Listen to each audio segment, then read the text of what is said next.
Hello guys, welcome back to the channel. तो कैसे हैं आप सब? आई होप आप सब ठीक होंगे।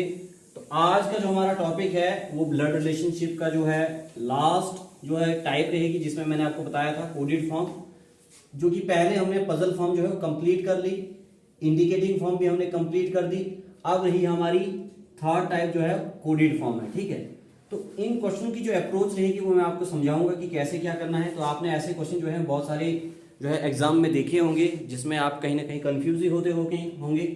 तो अगर आपको ये क्वेश्चन आते हैं तो ठीक है, अगर नहीं आते तो इन क्वेश्चनों को मैं किस तरह से समझाऊंगा वो आप उसको अच्छे से देखिए। तो आई होप आपको जो है वो समझ आ जाए। तो आपने ये चीज नहीं देखनी इसमें, ये जो इतनी खिचड़ी पकी हुई है ना, A into B means A is the mother of B, A minus B means A is the father of B. तो ऐसे आप कंफ्यूज हो जाओगे, आप बोलोगे कि मैं ये क्वेश्चन ही नहीं करना मैंने, क्योंकि आपको समझ नहीं आएगी।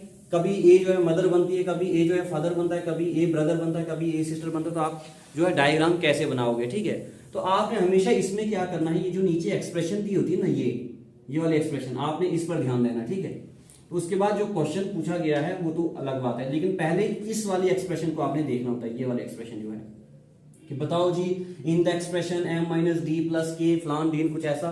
तो बताओ जी उसमें फिर हाउ इज ये रिलेटेड टू ये, तो ये कैसे करेंगे हम, पहले इसको देखेंगे। तो आपने देखना है कि m माइनस डी, अब यहाँ पर m माइनस डी है, तो आप बोलोगे तो इसमें तो m माइनस डी है ही नहीं कुछ, ये क्या करेंगे हम।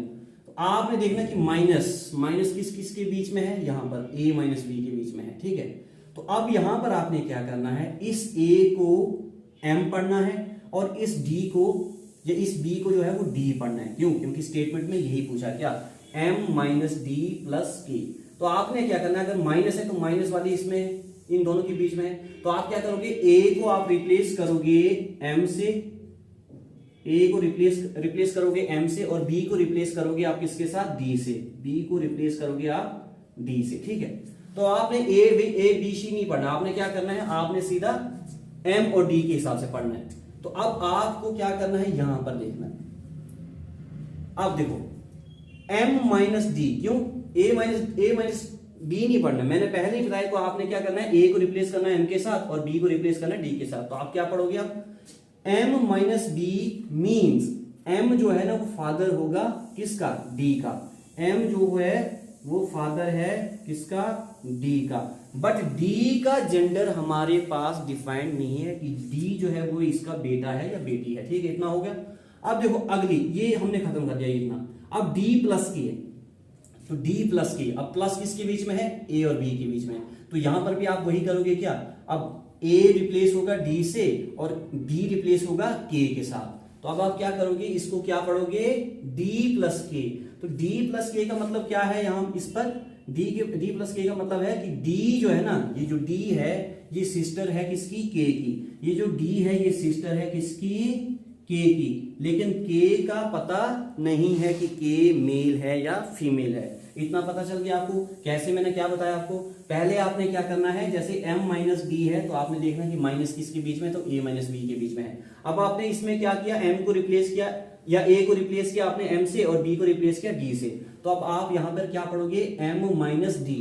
तो इसमें इस हिसाब से इसका क्या मतलब है कि ये जो m है ये कौन है, ये फादर है किसका, d का। तो आपने लिख दिया कि m क्या है, m फादर है d का।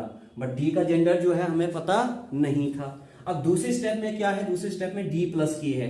तो d प्लस किसके बीच में है, इसके बीच में, a प्लस बी के बीच में। तो इसमें d a आ गया और b कौन आ गया, k आ गया। तो d प्लस के का मतलब क्या है कि ये जो d है ना ये सिस्टर है किसकी, k की। ये जो d है ना ये सिस्टर है किसकी, k की। इसका मतलब ये या तो बहनें हो सकती हैं या तो ये भाई और बहन हो सकती हैं, और m इनका कौन होगा, फादर होगा।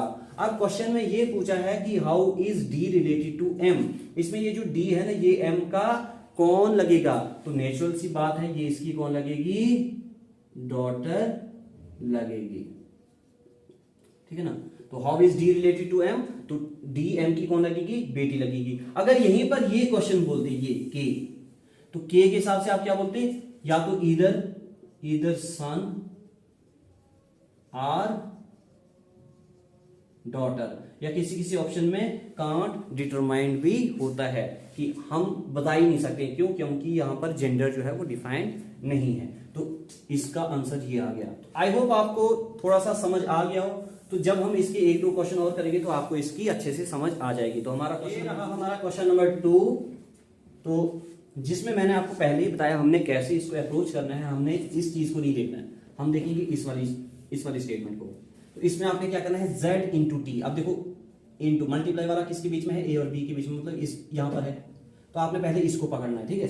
z इंटू टी, इसमें आप क्या करोगे, a को z मानोगे और b को t मानोगे। तो z इंटू टी का मतलब क्या है कि इसमें, लेकिन एक बात और याद रखना, देखो इसमें इन्होंने क्या किया है, a into B means b is the son of A. तो उसी तरह से यहां पर क्या होगा, z into T means t जो होगा वो सन होगा किसका, z का।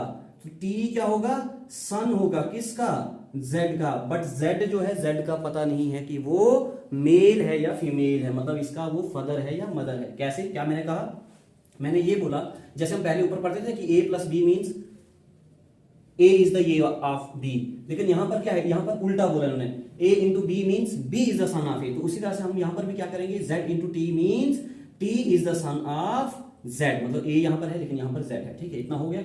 उसके बाद हमने ये देखना है, ये वाला t minus S, t minus S, minus यहां पर है, तो अब हम इसको देखेंगे। t माइनस एस का मतलब क्या है कि इसमें ये जो s है ना, ये वाइफ है किसकी, ये वाइफ है टी की, इसमें s जो है वो वाइफ है टी की। जिस तरह यहां पर b जो है वो वाइफ है a की, उसी तरह से हमने क्या करना है, t को रिप्लेस करना है किससे, a से, और b को रिप्लेस करना है s से। तो उसी तरह से यहां पर फिर क्या हो जाएगा, ये s जो है वो ये वाइफ हो जाएगी किसकी, t की। तो s वाइफ हो जाएगी किसकी, t की। तो ये t ऑलरेडी यहां पर हमने लिखा हुआ है, तो ये वाइफ कर देंगे। इसका मतलब ये इन दोनों के बीच में किसका रिलेशन आ गया, हस्बैंड वाइफ का रिलेशन आ गया, ठीक है, यहां तक समझ आ गई। अब हम देखेंगे s इंटू यू, दोबारा से s इंटू यू। तो s इंटू यू का मतलब क्या था कि ये जो u है ना, क्योंकि ये दूसरी वाली टर्म है ना, तो ये जो u है ये कौन है, सन है किसका, ये u जो है ये सन है किसका, s का। ये जो u है सन है किसका, s का। ये जो u है ये सन है किसका, s का, ठीक है, इतना चल पड़ा पता। उसके बाद अब रहा u plus P, u plus P, तो प्लस वाला इधर है, u प्लस पी, मतलब ये आ गया u, ये आ गया p। तो इसके हिसाब से क्या है, ये जो p है, मतलब ये जो b है, तो b को रिप्लेस किया किससे हमने, p से। ये जो p है ये डॉटर है किसकी, ये जो p है ये डॉटर है किसकी, u की। ये जो p है ये डॉटर है किसकी, ये जो p है ये डॉटर है किसकी, u की, ठीक है। अब क्वेश्चन में ये बताया है कि how is u related to z। बताओ जी, ये जो u है ये z की कौन लगेगी, ये जो u है ये z की कौन लगेगी। अब देखो ये आ गया इसका बेटा, तो ये आ गई इसकी वाइफ, तो ये आ गई इसकी बेटी, तो फिर ये u कौन लगेगा, बेटी, बेटी तो नहीं, ये बेटा है क्योंकि ये मेल है ना, तो ये आ गया बेटा है ना, मतलब इनका बेटा आ गया ये u, तो इस t का बाप आ गया z। तो फिर बताओ जब ये u z की कौन कौन लगेगा, ये जो u z का, तो ये पोता ही तो लगेगा। ये इसका बेटा आ गया, तो इसके बेटे का बेटा इसको कौन लगेगा, पोता, जिसे हम क्या कहते हैं, ग्रैंड सन, क्या कहते हैं, ग्रैंड सन। तो ग्रैंड सन इसका आंसर। एक बात और मैं आपको थोड़ा सा बता देता हूं कि कैसे इस क्वेश्चन को मैंने किया। देखो इसको अप्रोच करने की मैंने क्या बताया आपको कि कैसे क्या करना है, हमने इसको पहले देखना है। इसको इसमें हम क्या देखते हैं, जैसे z इंटू टी, तो इंटू वाली जो है किसके बीच में है, इन दोनों के बीच में, यहां पर है। तो अब आप क्या करोगे, आपने ये देखना कि इसके हिसाब से हम क्या करेंगे, a को रिप्लेस किया हमने किससे, z से, और b को रिप्लेस किया हमने t के साथ। तो जहां b दिखेगा वहां पे आपने t लिखना है, और जहां पर a दिखेगा वहां पर आपने z लिखना है। तो आप ऐसे भी कर सकते हो कि आप इसको मान लो कि ये क्या है, ये है z और ये है आपका t। तो इसके हिसाब से क्या है कि ये जो t है ना, ये b नहीं लिखना हमने, अब हमने क्या लिखना है, t लिखना है। ये जो t है ये सन है किसका, z का। t जो है वो सन है किसका, z का, हुआ इतना। उसके बाद t माइनस एस, तो t माइनस एस मतलब ये t है ये s है, तो इसके हिसाब से क्या है, ये जो s है ना ये वाइफ है किसकी, t की। ये जो s है ये वाइफ है किसकी, t की। मैंने इसके आगे ही क्यों लिखा, क्योंकि t तो ऑलरेडी ही हमने जो है वो डायग्राम में लिखा हुआ है, तो t के साथ आगे हम s लिख देंगे, क्यों, क्योंकि एक ही जनरेशन के, तो इनके बीच में जो रिलेशन है वो किसका है, हस्बैंड वाइफ का, ठीक है, इतना पता चला आपको। उसके बाद हमने क्या करना है, s इंटू यू, तो s इंटू यू दोबारा से यहाँ पे आ जाएंगे, s ये आ गया, u ये आ गया, ठीक है। तो इसके हिसाब से क्या है कि ये जो u है ना ये सन है किसका, ये u जो है ये सन है s का, तो ये u जो है ये सन है s का, तो सन है तो नीचे आ जाएंगे। अगर कोई बाप होता तो इसके ऊपर आ जाते, ठीक है, अगर दादा होता तो इससे भी ऊपर आ जाते, ठीक है। तो ये सन है तो इसलिए ये जो u है ये सन है किसका, s का, इतना लिख दिया हमने। उसके बाद u प्लस p, इसको u मान लो इसको p मान लो, ठीक है। तो इसमें हम क्या करेंगे, ये जो P है ना, ये डॉटर है किसकी, U की। ये जो P है, मतलब P क्या है, किसकी डॉटर है, U की। तो U इधर ही है तो P हम इधर इससे नीचे लिख देंगे, ठीक है। ये जो P है ये डॉटर है U की, और ये जो U है ये सन है S का। ठीक है, इतना पता चल गया आपको। अब इन्होंने क्वेश्चन में पूछा है कि बताओ जी how is U related to Z। फिर ये U जो है ना ये Z का कौन लगेगा। अब देखो Z का लड़का ये, Z की जो डॉटर इन लॉ ये आ गई। अब डॉटर इन लॉ का जो बेटा होगा वो कौन लगेगा, इसका Z का कौन लगेगा, ग्रैंडसन ही तो लगेगा, ग्रैंडसन ही तो लगेगा, ठीक है ना। अगर ये लड़की होती तो ग्रैंड डॉटर, लेकिन ये लड़का है तो क्या लगेगा, ये ग्रैंडसन लगेगा। तो आई होप आपको ये अब समझ आ गई होगी, ठीक है। ये रहा आपका होमवर्क। मैं थोड़ा साइड रहता हूं, आप इसका स्क्रीनशॉट ले लीजिए। आई होप आपने स्क्रीनशॉट ले लिया होगा। तो इसमें ये क्वेश्चन आप मुझे कमेंट सेक्शन में दे दीजिए, इसका आंसर जो भी आएगा, ठीक है। तो अगर आप इसका आंसर दे देंगे तो मुझे लगेगा कि आपको इस क्वेश्चन की समझ आ गई, ठीक है। आप इसमें एक बात मैं बता दूं, ये जो है ना ये वाला ये आप इसको नहीं, ये वाला इसको आप बी मत समझ लेना, ये बीटा है, ठीक है ना। कुछ भी मान लो, जैसे ये बीटा है, A beta B means A is the brother of B, तो इसको आप ऐसे में समझते हैं। और ये डॉलर जैसी है, ये डॉलर की निशानी है, ठीक है ना, ऐसे। तो इस चीज का ध्यान रखना।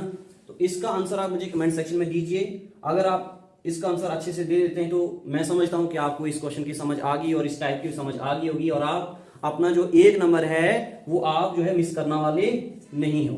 तो आज का इतना ही। Bye bye, take care, have a nice day.